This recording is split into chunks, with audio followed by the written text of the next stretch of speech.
La gravité de l'heure exige, vous comme nous, que nous puissions nous arrêter un instant et réfléchir sur le sort de notre cher pays, comme il s'agissait de réfléchir sur celui de l'humanité. Un seul être aurait perdu la vie, toute l'humanité aurait perdu la sienne. J'ai écouté, j'ai tendu l'oreille, j'ai regardé, j'ai ouvert les yeux. Je n'ai pas reconnu mon pays. Je n'ai pas reconnu mon peuple. Je n'ai pas reconnu la jouvence que nous avons vécue, gambadant, courant, développant nos espoirs. J'ai vu une jeunesse sans espoir, une jeunesse sans envie, une jeunesse déboussolée, une jeunesse qui ne sait plus à quel sein se vouer, une jeunesse qui traverse les océans sans bouée de sauvetage, une jeunesse qui sert aux poissons en haute mer, une jeunesse qui, une fois partie, n'est pas sûre d'arriver à destination. Une fois à destination, n'est pas sûre de revenir au bercail. Les parents, tous les matins et tous les soirs, s'interrogent sur le sort de leur progéniture. C'est une jeunesse intrépide, néanmoins, qui aime travailler, qui aime se pousser à l'effort, mais qui n'a pas d'opportunité pour s'éprouver. C'est notre responsabilité à nous tous de donner à cette jeunesse ces talents dont il a besoin pour pouvoir servir son pays à tous les niveaux. Je le dis et je le répète souvent, il n'y a aucune différence entre eux et nous, sauf un nombre d'années plus important dans l'état civil, un ventre protubérant, je me suis rasé ce matin, et des cheveux gris. Sinon, nous avons la même formation, la même envie de servir, la même envie de voir notre pays figurer parmi les meilleurs au monde. Je l'ai crié urbi et orbi. Je l'ai crié dans le Ferlo. Je l'ai prié à Khosanto. Je l'ai crié dans le Djiriji. Partout. Il faut que l'on arrête d'avoir un Sénégal à deux vitesses. Un Sénégalais à part entière et un... Ce n'est pas tenable. C'était prévisible qu'il arriverait un moment où le couvercle sauterait. Et si nous n'y prenons garde, le couvercle va sauter imminemment et on aurait du mal à le rabattre sur la casserole. Qui serait le perdant? Chacun d'entre nous. L'on ne nous a pas confié ce pays pour que nous nous croisions les bras, pour voir et observer ce pays aller en déliquescence. L'on nous l'a confié pour que nous puissions proposer des modes et des méthodes alternatives de gestion, d'amélioration du quotidien de nos concitoyens. Parce d'amour et de tendresse, que nous puissions répondre à cela qui, il y a 12 ans, bientôt, nous ont confié leur sort, confondant celui-ci au nôtre, pour que nous fassions un seul et même peuple, avec un seul but, avec une même foi. Mais je dois avouer avec vous que nous nous sommes écartés de ces objectifs. Nous nous sommes écartés de cette finalité, et demain, quand le moment viendra de rendre compte, nous serons tous mal barrés pour paraître fiers à côté de vous. Le soir, ou 2 jours avant l'installation de son Excellence, Monsieur le Président de la République, j'étais invité par notre ami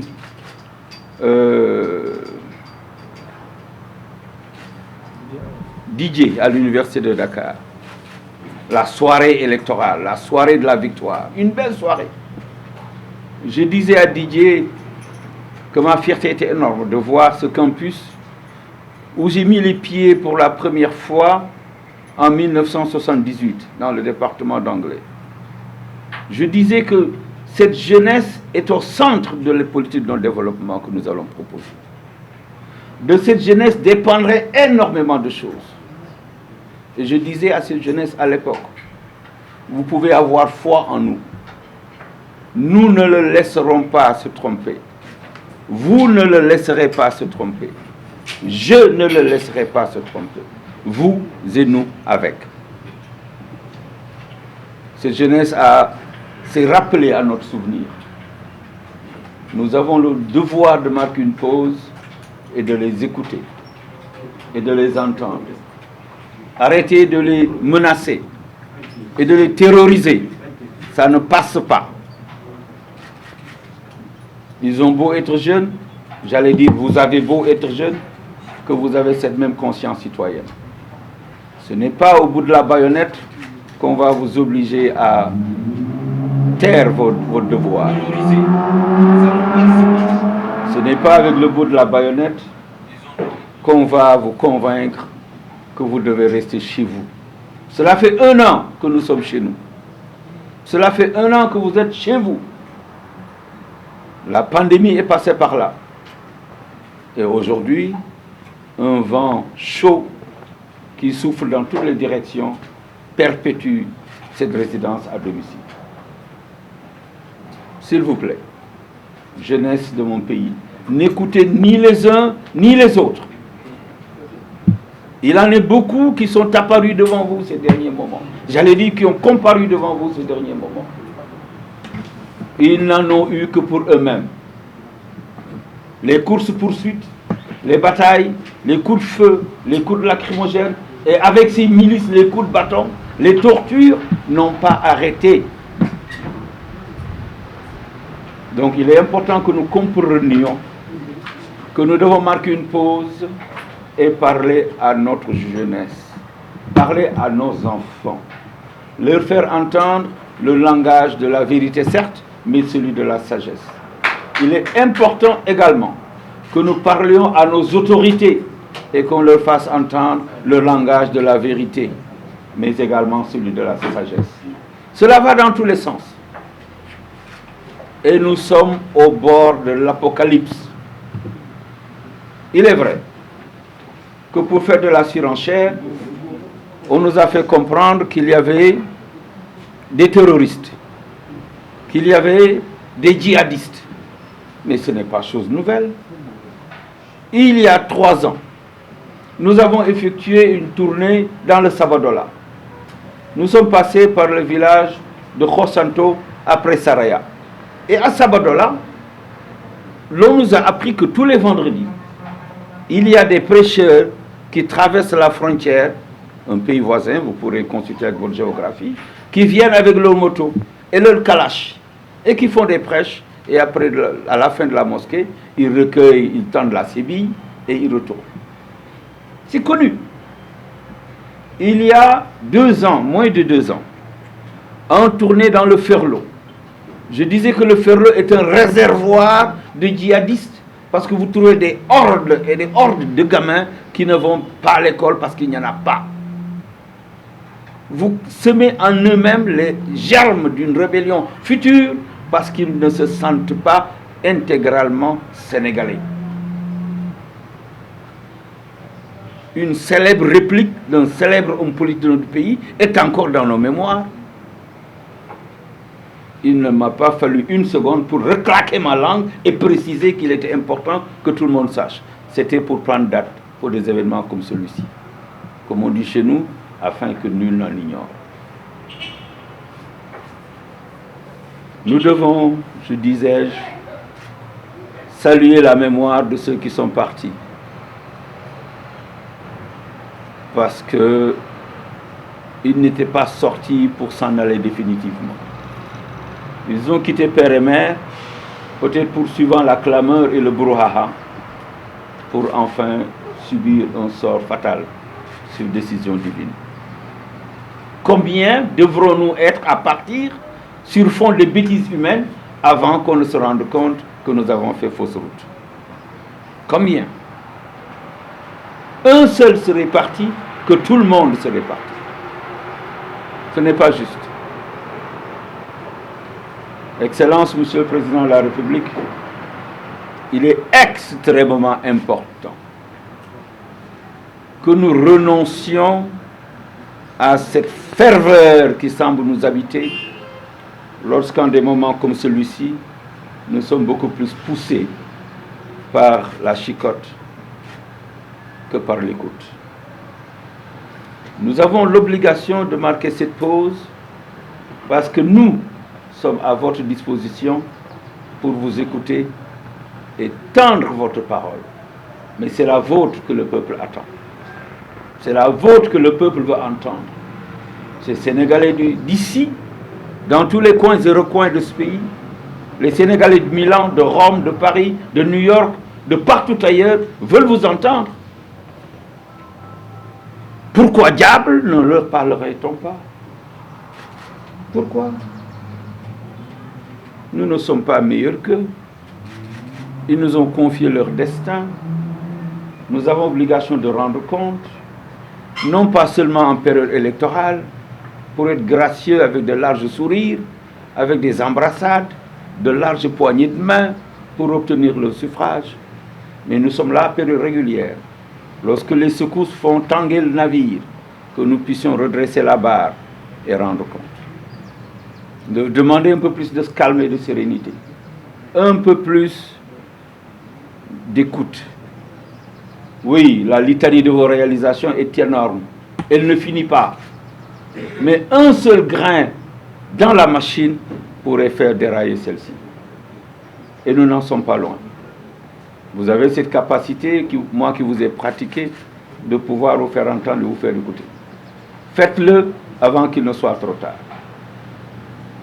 Ce pays nous appartient en partage et j'ai pris mes responsabilités sans avoir été actionné par qui que ce soit pour m'adresser à mon pays. Je ne veux pas demain que l'on nous dise pourquoi n'aviez-vous rien dit au moment où le pays prenait feu de toutes parts. Au moment où le navire prenait eau de tous bords. C'est le moment. Now is the time. Il y a des spécifications dans ce dossier ou dans cette affaire ou dans cet environnement qui ne m'intéressent pas. Je suis avocat, il y a des questions dont je ne me mêle pas. Je suis médiateur, il y a des questions devant certaines institutions de notre pays dont je ne me mêle pas. Mais lorsqu'il y a la chienlit qui s'installe, lorsque l'on fait fuir les capitaux directs étrangers, lorsque aucun investisseur n'a plus confiance en notre pays, lorsque notre économie déjà très belle devient chancelante, lorsque depuis quelques années l'on ne va plus à l'école, on ne sait plus à quel moment le calendrier scolaire commence ou se termine. Nos médecins et notre personnel médical s'époumonnent depuis plus d'une année à nous sortir de cette pandémie. Avec succès d'ailleurs. Je leur tire mon chapeau et les félicite. Et ils ont déserté leur domicile. Et qu'est-ce qu'ils ont reçu en échange? Aux premières heures de l'état d'urgence, c'était des coups de chicotte. Parce qu'ils n'avaient pas de véhicule. Parce qu'à 21h, ils étaient tous dehors en train de trouver un bus qui les conduirait à demeure. Il faut vraiment que l'on ait de la compassion pour notre peuple. Tant que nous restons en haut et pensons que nous avons de compte à rendre à personne, lorsque nous nous gonflons et nous bombons le torse parce que on nous aura critiqué, mais l'on ne fera jamais œuvre utile, je puis vous l'assurer. Je vous le rappelle, en 2004, quand j'ai accepté de vous servir comme conseil spécial, je vous disais que je suis prêt à faire chemin avec vous, à la condition que je puisse toujours vous dire ce que je pense dans mes propres mots. Vous m'aviez répondu que c'était adjugé, comme on dit à la barre des criers. J'en fais usage. Je n'ai pas toujours la meilleure écoute, je n'ai pas toujours les meilleures réactions, mais ça c'est mon affaire. Il s'agit de moi, il ne s'agit pas du Sénégal. Mais lorsque le Sénégal, dans son entièreté, le Sénégal du dedans et le Sénégal de la diaspora, s'unit comme un seul homme, j'ai frémi hier à la place Vendôme à Paris. À ce moment-là, on a le devoir de les écouter. J'ai suivi les interventions. J'ai suivi toutes les interventions. Si j'étais professeur et que je devais apprécier, j'aurais dit à refaire. À refaire, ou alors qu'on se taise. Et en se taisant, c'est un gros mot que je vais utiliser, on aurait trahi une confiance qui serait investie en nous. Jeunesse du Sénégal, d'ici et d'ailleurs, ce pays ne nous appartient plus, nous autres, avec nos 60 balais bien sonnés. Il vous appartient à vous. C'est de votre avenir dont il s'agit. Ne le démolissez pas, ne le détruisez pas. Vous en avez les ressources, parce que le spectacle que j'ai vu avant-hier à la télévision, de ces jeunes avec un brin de conscience subitement installé en eux, donnant de l'eau, embrassant les agents des services de l'ordre, les applaudissant au passage, après qu'ils aient guerroyé âprement. Je me suis dit que ce n'est pas trop tard. Il y a toujours un brin de sursaut qui pourrait émerger. Et c'était vraiment de très très jeunes enfants. Parmi eux, des filles qui venaient à côté des agents des services de l'ordre, voir un peu de quoi leurs vêtements étaient faits. Certainement nourrissant en eux-mêmes un jour de pouvoir servir, de pouvoir se sacrifier, donner de leur vie pour que les nôtres soient saufs. Pourquoi ne pas déjà en vous-même, refusant toute manipulation d'où qu'elle vienne, d'une part, refusant toute provocation d'où qu'elle vienne, d'autre part,